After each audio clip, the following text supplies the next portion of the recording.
O vereador do PSD também fala aqui nas entrevistas finais. O senhor abordou tema aí como a poda de árvores, Secretaria de Gestão Urbana realizando esses trabalhos na cidade.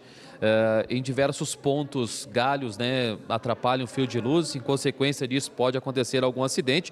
Quero que o senhor fale um pouquinho sobre esse tema que o senhor trouxe hoje no Grande Expediente. Vereador, bom dia. Muito bom dia a todos que estão aí na audiência da TV Câmara. Sempre é uma satisfação conceder a entrevista. Sim, é um trabalho aí muito importante através do Executivo, através aí do secretário Weber. Hoje a demanda é muito grande, inclusive aí tem histórico aí de faltas de podas há mais de 4 anos sem lista de espera. E agora essa secretaria aí, através dos servidores, está se conseguindo sim minimizar esse transtorno, inclusive que envolve riscos iminentes de vir a óbito, né? Uma pessoa que, imagina dia de chuva, você encosta a mão numa árvore, enfim, que está em contato com a rede elétrica, pode acontecer um curto ali e a pessoa vir a óbito.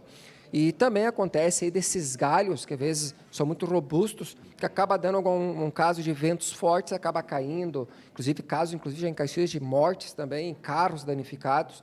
E também que fica uma orientação para as pessoas quando for plantar árvores no passeio público, que passa a rede de alta tensão, em busca da lei do município, passar na Secretaria do Meio Ambiente, para que a pessoa possa ter cuidados e, de fato, plantar árvores de pequeno porte, porque depois ela cresce, tem árvores que têm uma raiz abundante, que acaba, de fato, dando rachaduras em muros, em passeios públicos. Existem casos diversos no nosso município de rede de esgotos e de água que acabam rompendo, quebrando por causa das raízes.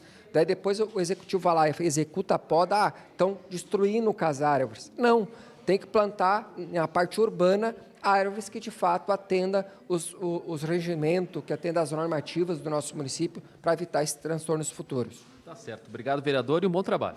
Igualmente, um forte abraço e fiquem todos com Deus. Obrigado.